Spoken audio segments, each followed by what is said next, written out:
name is Case Johnson. I'm the manager for the Utah Center for the Book, and I'm excited to share with you this reading and discussion and craft talk from Ben Percy. You can find Ben Percy at benpercy.com. He writes Marvel, he writes fiction, so you can buy so much from him. You can find him here. Thank you so much for the County Library, the Hunter Branch for hosting. Thank you for our major sponsors for Utah Humanities. Enjoy. Okay, start over, sorry. Okay. Right. Yep, good. Good evening. We welcome you to Salt Lake County Library's author event with Benjamin Percy here at West Valley City Hunter Library. My name is Josh Walters. I'm a librarian here at the library. We would like to acknowledge and appreciate the generous support from Case Johnson and Utah Humanities as part of the annual Utah Humanities Book Festival. We would also like to thank the King's English Bookstore, who are making available for sale some of Benjamin's works following tonight's presentation. We would also like to invite you to visit our display of Benjamin's work in our lobby, and feel free to check out any of the books you may find here. Benjamin Percy's creations span a wide range of formats, including novels, short stories, comic, film, podcasts, and television. He's the author of 7 novels, most recent among them The Sky Vault, the 3rd book in the comic cycle, as well as 3 books of short stories, including Thrill Me. He writes Wolverine, X-Force, and Ghost Rider for Marvel, and is known for his celebrated runs on Detective Comics, Teen Titans, Green Arrow, Nightwing, and James Bond. Thank you very much.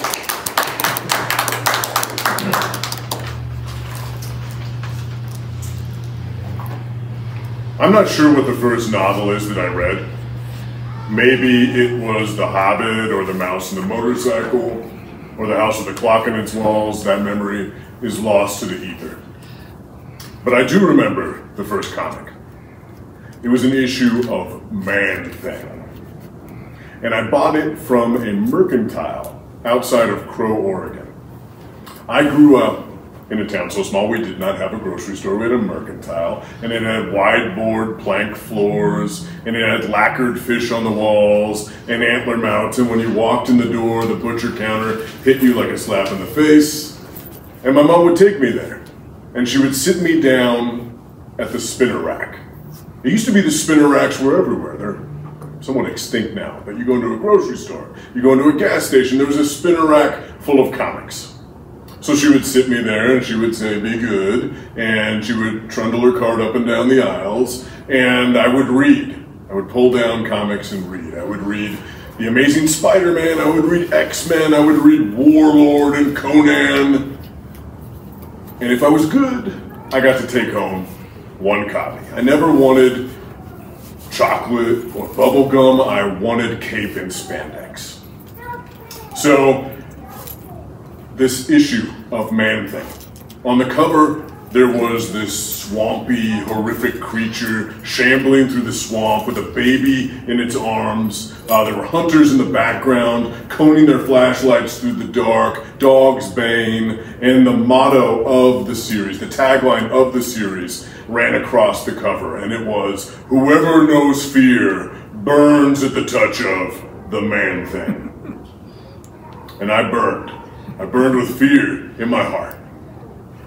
I was completely taken. I read that comic over and over and over again until it fell apart in my hands, until I had to fit it together again with Scotch tape. And that was true of all the comics that I read. They were my definitive childhood literary experience. They were the bedrock of my imagination. I moved around a lot as a kid. I was in 8 different schools growing up, and comics were like a constant companion in my life.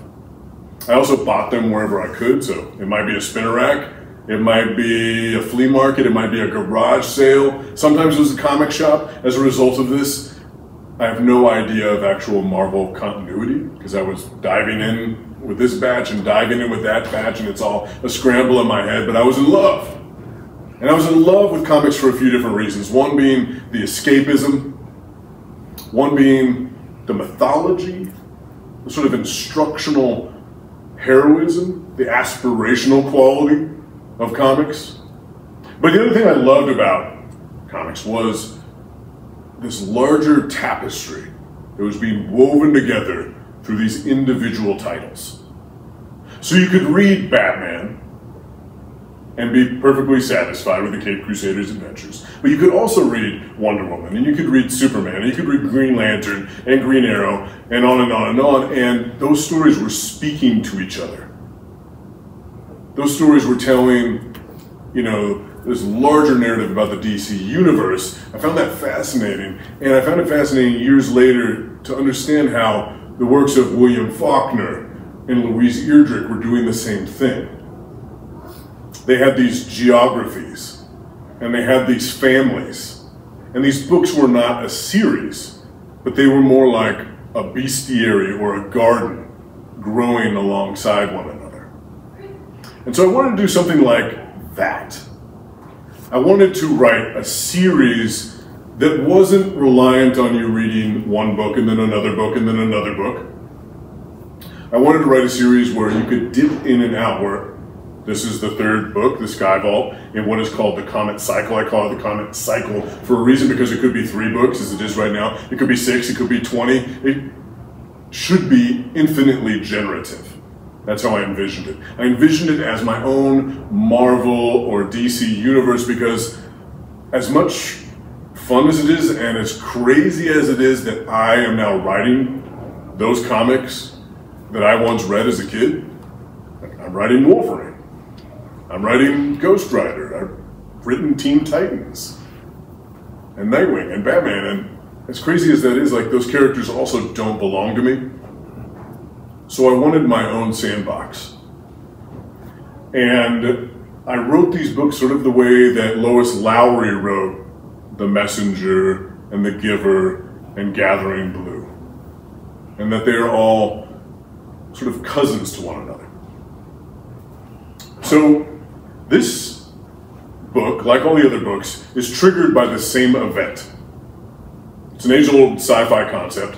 A comet comes streaking through the solar system.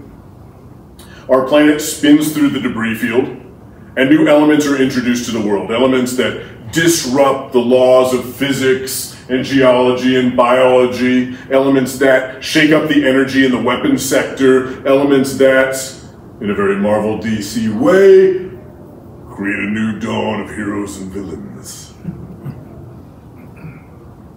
So that's how things kick off. Each of these books, though, has sort of a different slippery science underlying it. So the Ninth Metal has to do with geology, and the Unfamiliar Garden has to do with biology, and this book has to do with quantum physics. And oftentimes people are asking me in interviews or at readings, you know, you seem to know a lot about stuff, and that's actually not true. I have read a lot of stuff about a lot of stuff. I've read articles, I've read books, I've listened to podcasts, I've interviewed people who have stuff-filled brains. I've interviewed professors, I've interviewed scientists, and they've helped me sort of find my way towards something that is at once like foundationally true, but, you know, a little bit of a heightened reality. So in this case, there is something very relevant happening. Something very relevant because everybody right now is talking about Oppenheimer. Everybody right now is talking about the Manhattan Project.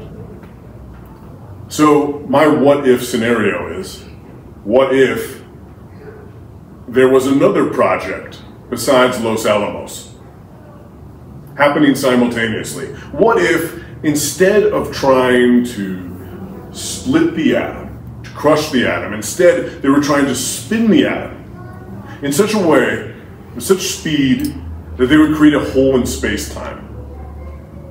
According to theoretical physics, this is possible. It's a wormhole.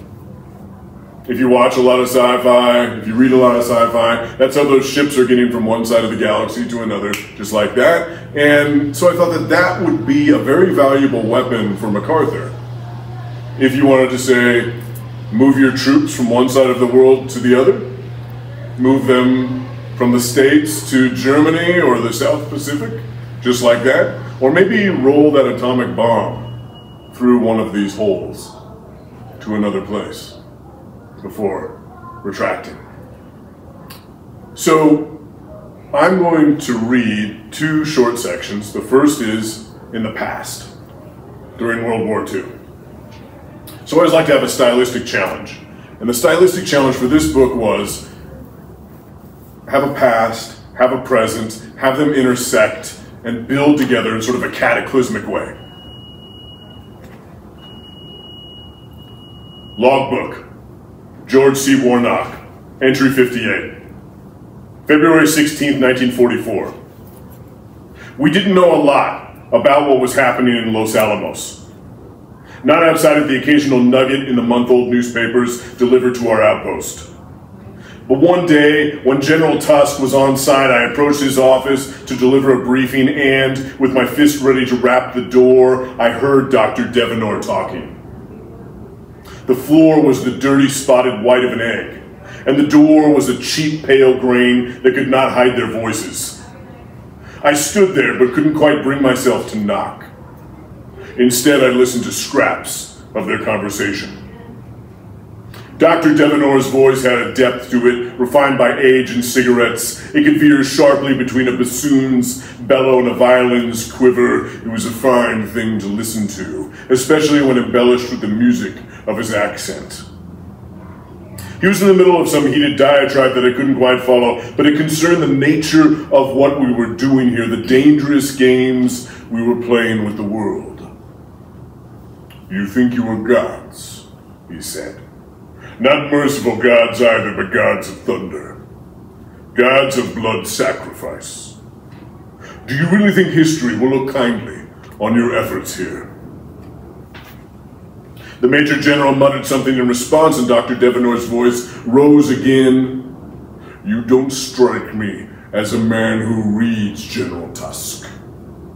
But you do seem like a man who enjoys the moving pictures. Have you seen the Universal Monsters? You probably see Boris Karloff and refer to him as Frankenstein, like everyone else. That is wrong, of course. If you'd read the novel, if you'd know better, then you would know better. You would know him as the creature. But nonetheless, everyone now calls the monster Frankenstein. They call him that even though that's the name of the doctor. Do you know why? It is because you are what you create. There's a lesson there. You are not Major General Ambrose Tusk. No. No, you have a new name if you continue to carry out this plan of yours. And your name is war. So that's a taste of the past, and this is the Alaska Project. And the Alaska Project, I was inspired to set it up there for a few different reasons. One was, I've been to Alaska several times, and I'm kind of obsessed. The way that the mountains rise up, the way that the waves slap the shore, the way that these woods feel just infinite and ready to swallow you up, it really lives up to that motto, the last frontier, stamped on all the license plates. And if I was going to write something that felt a little bit otherworldly, a little bit off the map, a little bit like it took place in a liminal territory, I thought that would be it. Also, my grandfather was stationed in Alaska during World War II. People don't often think about Alaska when they think about World War II, but that was a defensive perimeter. He was stationed in the Aleutian Islands, and he would sit in a fort all day, glassing the horizon, waiting for warships, waiting for fighter planes. And I was halibut fishing there, and we went by this big spire of rock that had a moldering fort in it. I don't know if it was his, but my wheels were turning. My wheels were turning too when I was driving through these wilderness areas, and out of these black spruce forests were these labs. These enormous labs that look like something out of Stranger Things. And it turns out that Alaska is the hub for atmospheric sciences. Because of the dark skies, because of the clean air, because of the proximity to the pole, and how things that happen there are going to happen elsewhere later. It's sort of like a trigger zone. Anyways, all these things came together and this story erupted in my mind. So there are several different characters in the novel. I'm just going to read a very brief section about somebody in the present. And her name is Sophie Chen. Or is it? Because she has several different forms of identification. And she might work for the FAA, or she might work for the Department of Transportation, or she might be with the CIA, it's unclear. She drives into town in a nondescript beige Buick. She pulls into a roadside motel and pays in cash. She has a silver armored briefcase that she immediately drags into her room. She slits the underside of the bed and puts it up into the box spring. And she is there investigating something that has happened. There are all these atmospheric disturbances in Fairbanks. People see things in the clouds. They hear things in the radio waves. And there's a plane over Fairbanks that disappears for 1 minute. So she's there for the black box on this airplane, and she's there for something else that will be revealed or hinted at here. And I'll finish up with this section. And if anybody has any questions to throw my way, I'm happy to answer. Sophie is the vanguard for an operation known as the Collectors. She founded it soon after Skyfall, when the meteors changed the geopolitical reality of the world. Her first recruit was a German, a KSK soldier named Hans Mueller, who had been a whistleblower on the far-right beliefs expressed by many in the Special Forces. After he went to press, he faced scathing denials from high-ranking officials. His apartment caught on fire, and several compromising videos of him with other men were released online. She found Hans alone, drunk in a bar in Munich, and she slid into the booth beside him. "I have a proposition for you," she said. And he stared at her blearily and said, "You're not my type, Fraulein." And she said, "As a matter of fact, I think I am." One by one, they grew their operation. Their recruits were ex-military, mostly some CIA and CVR and MI5, a few hackers, one failed Vegas magician. Mercenaries. They study the feeds, they study maps, they pay for tips from reporters and politicians and military insiders. They run surveillance on phones, security cameras, satellites, social media. They run predictive algorithms and consult psychics and numerologists. And then they put the data into action. They dive into deep-sea trenches. They canoe and bushwhack the Amazon. They snowmobile to Siberian outposts. They drive ATVs into the Sahara, and they climb the Dolomites, and they spelunk in the New York City subways. They chase leads, and they collect. Even before the comet, a meteorite could be worth $1,000 per gram. Omnimetal is an even richer strike. They don't feel any allegiance to any country. They are loyal only to themselves. They don't care about politics. They only want money. Their work is too risky for a permanent address, so when they aren't in the field, they generally stay on a boat, a Metal Shark Defiant 165 that cuts through international waters. They have safe houses and storage bunkers throughout the world containing their finds. They have samples of an alien fungus that grips Seattle. They have an herbal accelerant that seems to speed up both cellular growth and time itself. They have an ice that freezes at 70 degrees. They have a man who can seemingly control flora, and a boy with omnimetal impossibly woven into his skin. The archive of auction items is long. But Sophie is here in Alaska for something else. Something incalculably valuable. Thanks.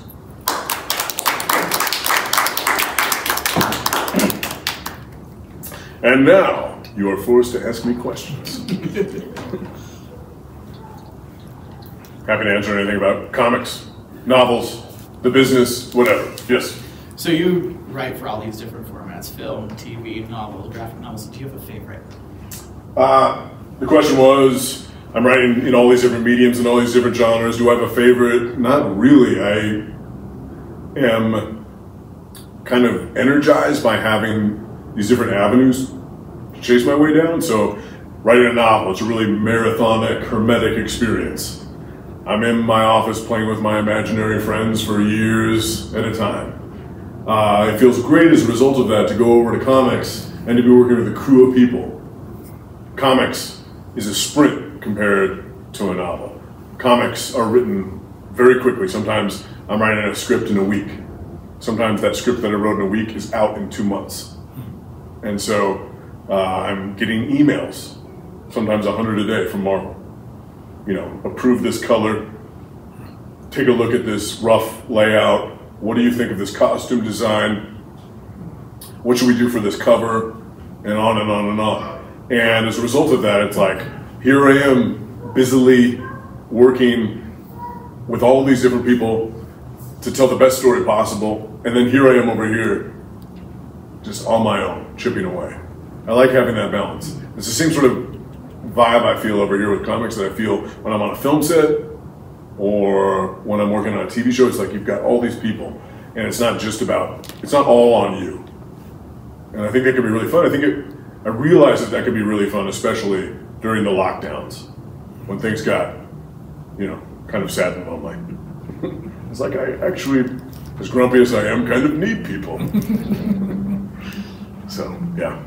But right now I'm all in on, sort of film is what I'm obsessed with right now. So I'm making some short films in the hopes of directing myself. I've been writing for TV and I've been writing for film now for a while. I've been a WGA member since 2014. But I'm trying to, it's always been sort of a sideline thing, and I'm trying to sort of put it at the center of my attention presently. Yes? In comics, does the illustrator ever write their own story, or is it always somebody else that writes a story and the illustrator just illustrates that story? If you can write and draw, you are a threat. You are powerful. You are a rarity. There are many awesome people who do exactly that. Sometimes they get exhausted because of the pressure. The drawing takes a long time, a lot longer than writing. Sometimes those artists will draw for a while writing, and then the art will start to take a back seat, and they'll start to produce more scripts for other people, and then maybe come back to it later. That's what Jeff Lemire does, for instance. He's an artist, but you rarely see him drawing anymore. He's more interested in pumping out like 5 or 6 series at a time. Or Frank Miller is a very famous example of the writer-artist. He's iconic, legendary. So if you have that person who can do both, they are a dragon, and they're going to take the comics industry by fire. But I just draw stick figures. I was just a little curious about, I read and really enjoyed the Dark Metal. Didn't have a chance to get to not the sequel, the sister volume quite yet. But you write those in this one, and it looked like Darknet as well, all in present tense. Yep. Which is just not something that you see very often. So I was just curious. I've seen it before, and I know it can come kind of sometimes in part with a sense of urgency, or it ramps the feelings of the moment up a little bit. But I was kind of curious. Yeah, so the question is about present tense and the urgency that can go along with that. That's, I mean, my novels are thrill rides. Yeah. And I want people leaning forward. And so present tense feels natural to me as a storyteller. I do try to write certain short stories and some novellas in past tense to keep flexing those muscles, because those are oftentimes stories that are more reflective, where the character has gone through something, they're looking back, and they're trying to sort of make sense of it all with perspective.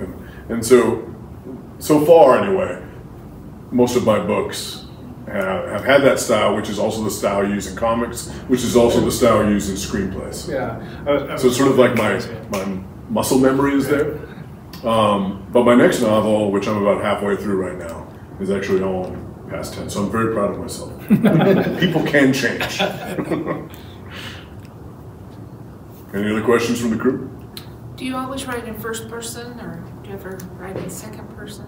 No, I almost never write in first person, except in a few short stories. And my comics oftentimes have first person narration, but my novels are all third person, sort of limited omniscient. And that gives me a control, like an authorial control, where I have my voice that's sort of the voice of the story, and it bends slightly around the personality of my characters, but they are, you know, they're my babies as a result of this. I would like to write more in first person, because you can just get so wild with it, and infect it with so much personality, the vernacular, the diction. And you can also, I really love unreliable narrators. And every first-person narrator is unreliable. They're all liars to different degrees. Something you mentioned there made me think of something else with the Ninth Metal. Yep. So there are definitely parts of it, the story, as with this one, jumps around from past to present and between narrators and what have you, but there were several times where the story ends and then jumps forward in time, like we're still in the present day time, but it jumps forward in events to a different character mentioning the results of what was happening, and then we get, which I at first was like, oh, that's really cool. But so was it? Is that how it was written, or do you do them with like? Are you following A, B, C, and then figuring out the splice to make the story? I think a lot about craft and technique and design, and typically with novels, I have scrolls of paper that are hung on my office wall. And these blueprints I think about sometimes for over a year before I actually start to hammer the keyboard. And they start off as sort of like character sketches along the left side, and then once I figure out who these characters are, in a kind of Wikipedia sort of way, once I figure out who they are and know what they want, I'm able to put obstacles in the way of their desire, which is the first stirrings of plot. So imagine this cluster of character sketches, and then like these threads reaching out, these threads that include big events, moments of triumph, moments of loss. I then have 5 different threads. How do I break that up chapter by chapter? I put another scroll beneath the first one. And that's what I'm thinking about. Okay, I'm going to go up to this point and cut away. I'm going to put that right there. That's from chapter 1. This storyline over here, I'm going to break it up right there, make that chapter 2. What I'm trying to do is build towards in my chapters some problem. A moment of emotional peril or physical peril, and then I cut to white space. And that creates, this desire to keep reading on the part of the reader. Now, if you're writing multiple characters in third person, you have a huge advantage when it comes to suspense, because you can take one character to this cliff and cut away, and the reader is going, but what happened? And then you have this other character now. And then you bring them to another cliff, and they're like, but what? And then you have 4 different characters, and they're all in trouble in different ways. And then finally, this character comes back, and you cycle through that. And sometimes by leaping ahead, and it's sort of like, I think of it as like the dance of the flaming chainsaws, where you have these different flaming chainsaws, and you're juggling them. And so one comes roaring into view, and the audience goes, but what about? But they have to turn and snatch this other before it's too late. So that's sort of how I'm breaking things up to try to create this engine, this constant engine of anxiety. Basically, being a writer is being emotionally manipulative. Yeah. Is it difficult to keep track of multiple characters when writing? Yeah, that's why I have to have these big scrolls of paper on the wall, because I can't keep it all in my head. And it's made worse by the fact that I'm working on these different projects simultaneously. Like maybe if I was just working on one novel or one comic series or one TV series at a time, I might feel a little more organized just in my own brain. But if I'm working on 20 different projects simultaneously, my office looks like probably a conspiracy theorist headquarters or like a serial killer's den, and that there's stuff all over the wall with yarn connecting it, and every day I start just by walking around with my cup of coffee and just like staring at things. And like this project over here, I might not start it for another 2 years, but I go over there and I make a few notations and have a few more plot twist ideas, and then I go over here and oh yeah, I gotta figure that out. And eventually I make my way to my desk and just go, and find my way. But I think this external visualization thing is a good hint, a good tip for anybody who wants to be a writer. And one of my friends, he actually, he painted his whole office with this whiteboard paint. So you can just draw right on the wall and erase it. That'd be nice. It's pretty cool. Any other questions from the gang? Yeah. So I just wanted to know, what are the questions being geared towards, so I don't feel like I'm coming out of left field here? Are we asking specifically about... You can ask anything you want. Come on. You're a Ghost Rider fan. Yeah. So give me some Ghost Rider questions. So that's mostly why. I just didn't want to, because everyone was focusing on craft and technique, and No. that's important. Give me some nerd. I'm going to New York Comic Con directly from here, so I'm already like stewing in comic book lore. I'm ready. Throw something at me. Well, so yeah, those are mostly going to be my questions. And what is it that drew you to writing Ghost Rider? What's the question about? What drew you to writing Ghost Rider? What drew me to writing Ghost Rider for Marvel? So Ghost Rider is one of those characters who, from a very early age, I was just obsessed with the design, the look. I mean, you've got this guy with a flaming skull on a motorcycle. Doesn't get any better than that. And I'm a horror head. I love horror, so I was always drawn to EC Comics and Tales from the Crypt and Vault of Horror. I was drawn to Tomb of Dracula and Man-Thing and Ghost Rider. And the idea, too, of a character like Wolverine or like Hulk, who is cursed because of a divided self, which is really the story of the werewolf or Jekyll and Hyde. It's where you have, this thing inside of you, this thing you can't quite control. And when it's triggered, right, you have to do your very best to come back from the brink and maybe atone for the terrible things you've done, right? That's what happens with the story of the werewolf when the full moon rises and the guy tears off his clothes and runs a rampage. The next morning he wakes up, he's like, what have I done?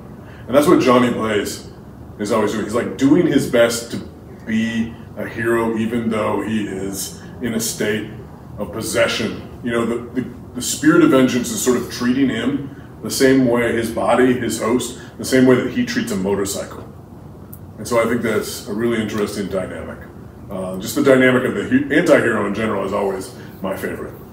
It's like, how can these people who are doing terrible things still try to be righteous in the world? Try to, no matter what sort of darkness that they soak themselves in, come back into the light.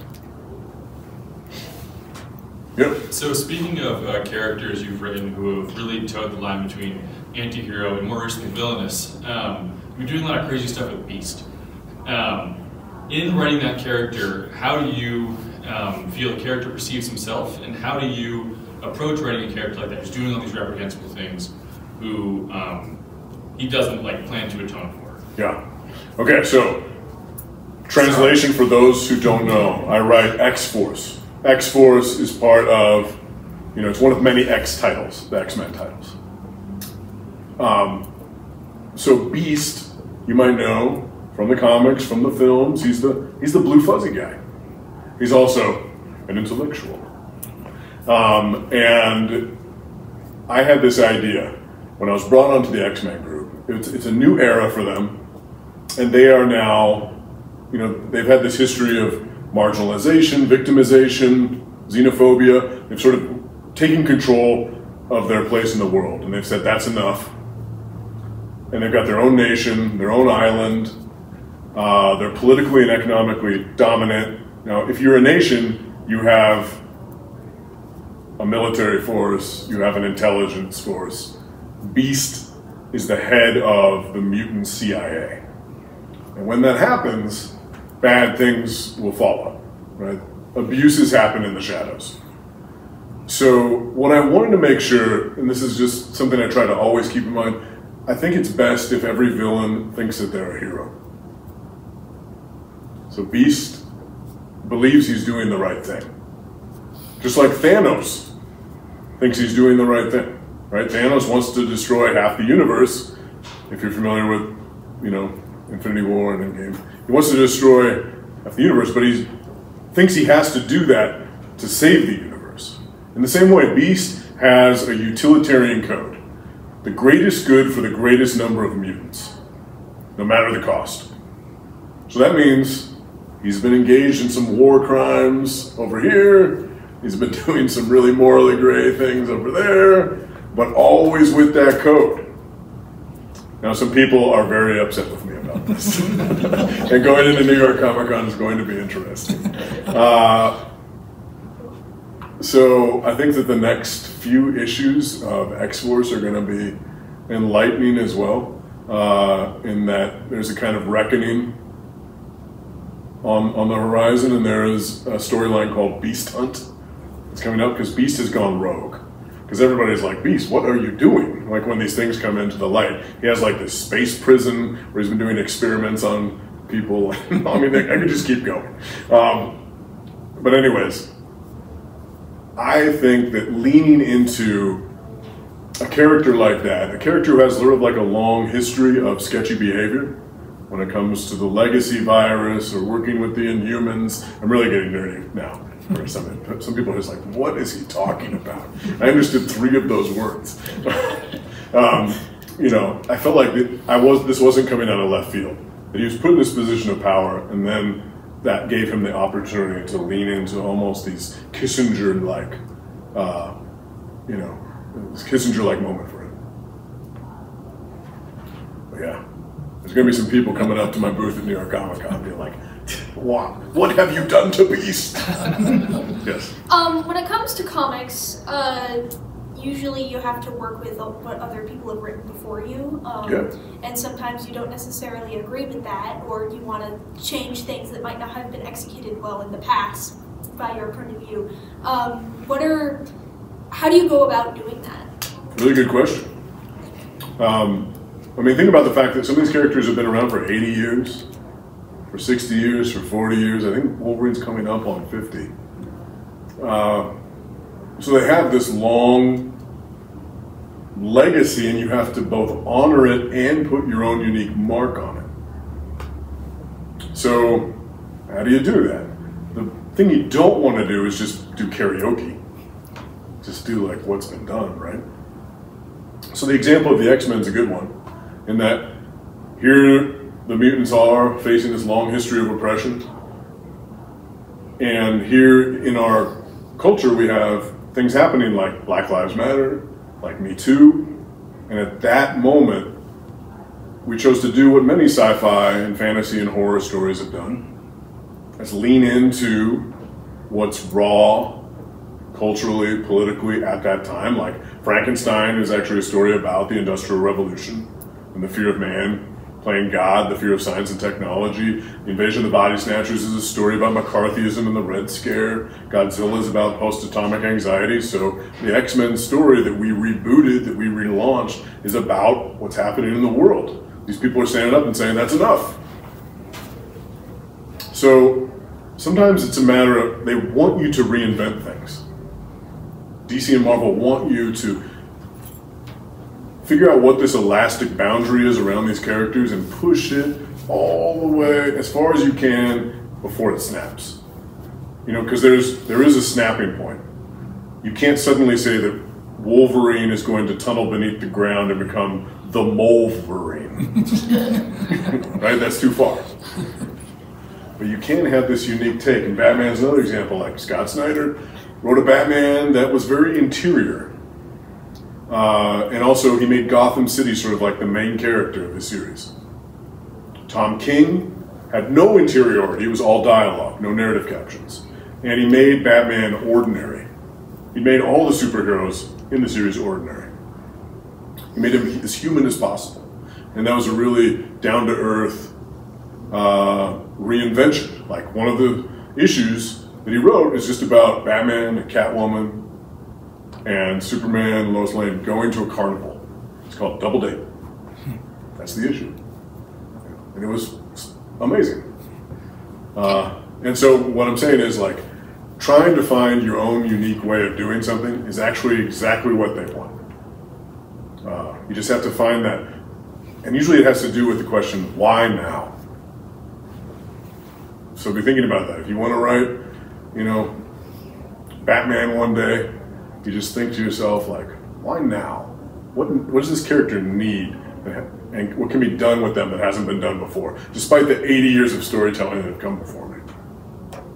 Can you take a character and put him in an alternate universe?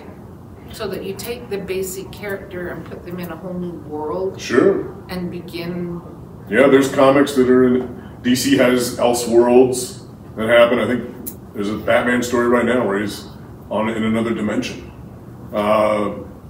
You know, there's a thing called the Ultimate Universe in Marvel. So the 616 is the main Marvel universe.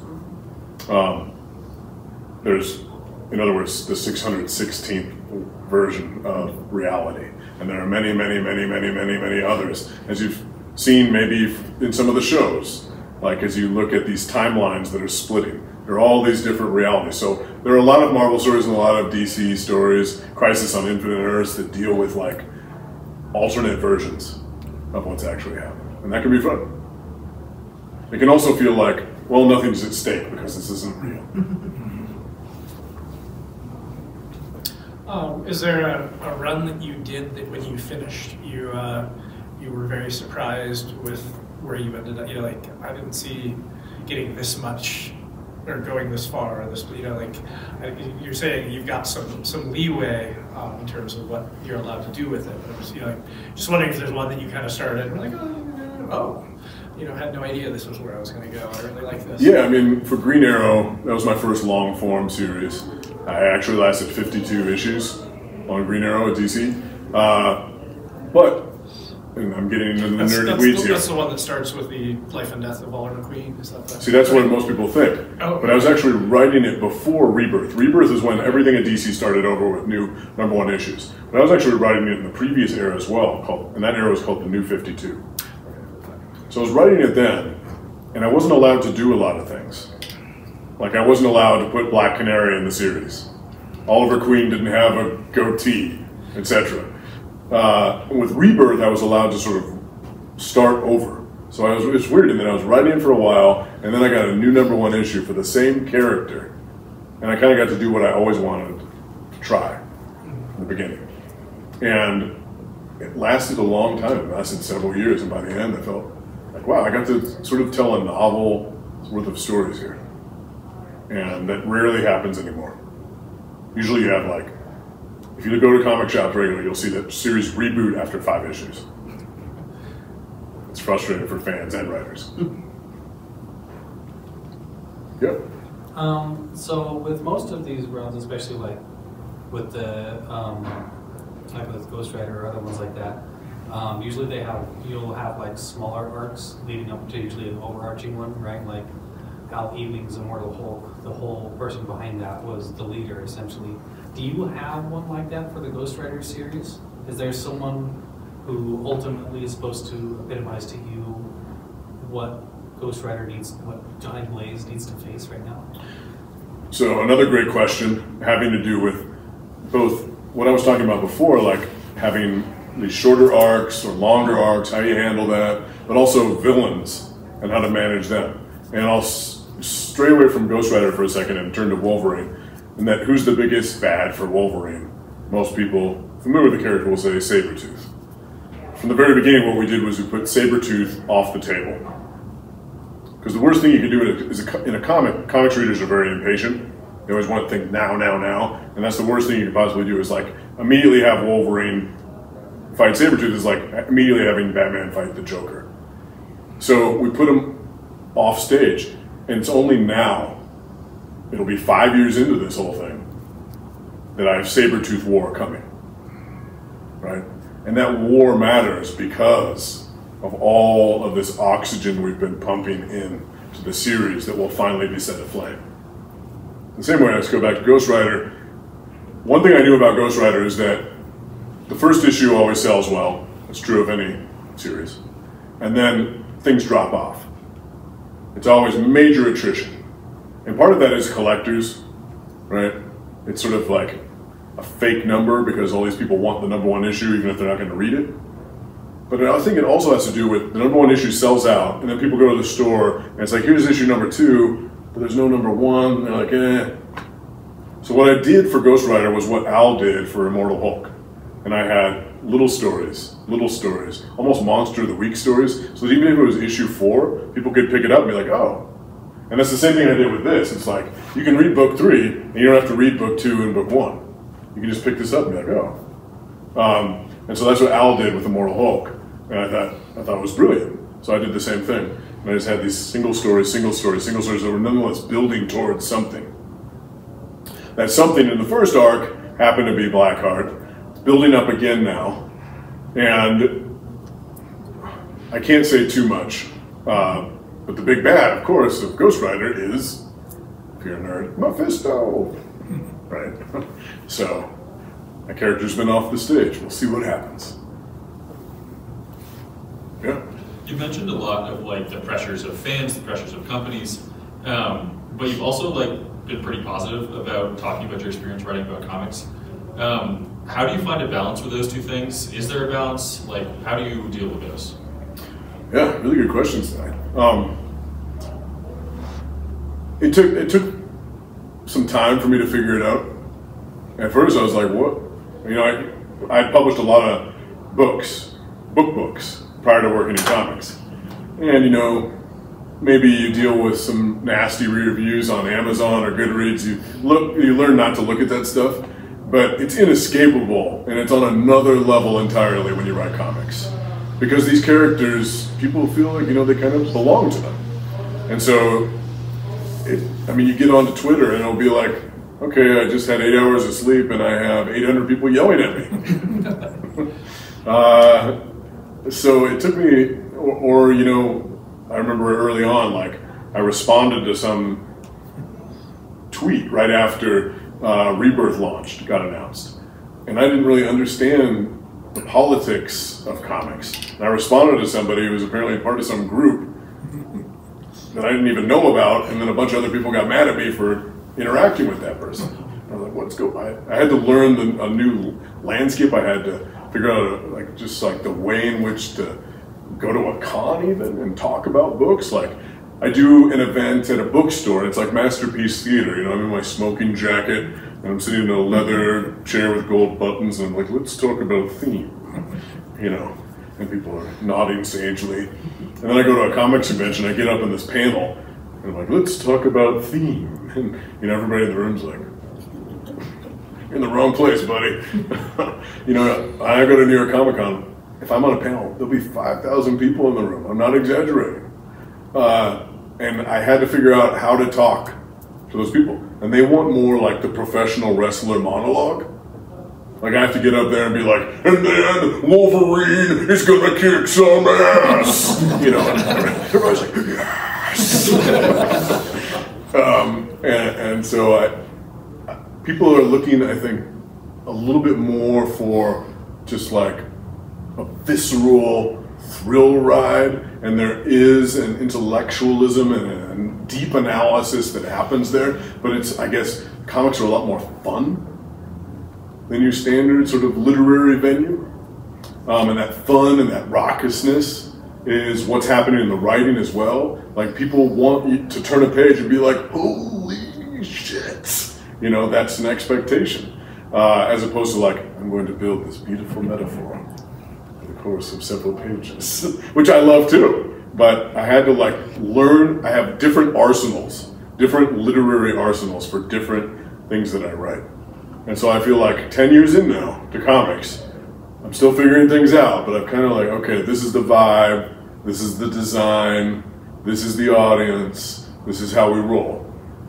And I'm not saying I don't make missteps now and then, but I feel like I've sort of like, you know, learn the anthropology and learn the language of the genre. I mean, and I'm having fun doing it.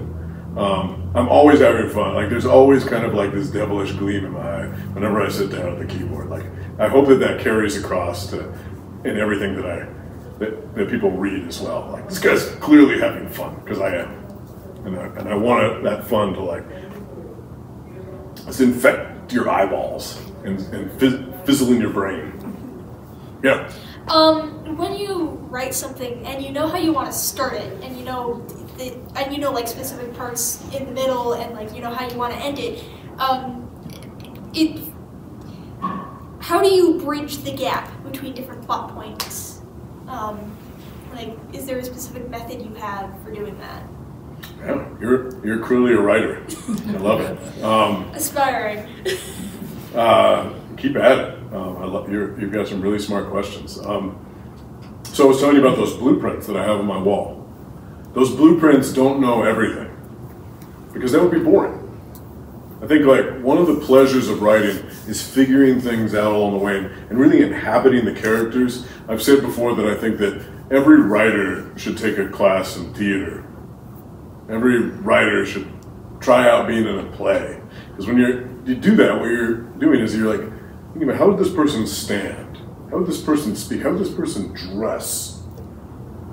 When I'm writing, I'm oftentimes saying lines out loud, just to myself. I'm, trying to get swept away so that the character sort of overtakes me, and I'm surprised. In a way that if I had every single scene beat out, that wouldn't be available to me. So what I do is I instead think about my outlines as constellations. So you think about a constellation, right? There are these bright stars with a lot of darkness between them. And you look up and you're able to envision like this scorpion or this archer in the sky. It's those dark points that are sort of like, they're frightening, but they're fun. I know I'm going towards this moment, this rock bottom moment, or this reversal, this plot twist, this bank heist, this whatever. I know I'm going towards that moment, but along the way I'm going to let the voice and the soul of the story take me over. So I would say if you know your ending, you're in great shape. If you know your ending when you begin, you're in great shape, because everything will be crashing together like so many dominoes, transferring its momentum to that moment. And if you can know a rock bottom moment, if you can know a midpoint reversal, if you know your inciting incident, if you know your first sort of doorway decision where the character is called into action, makes a critical decision that they can't go back on, like, you're on your way.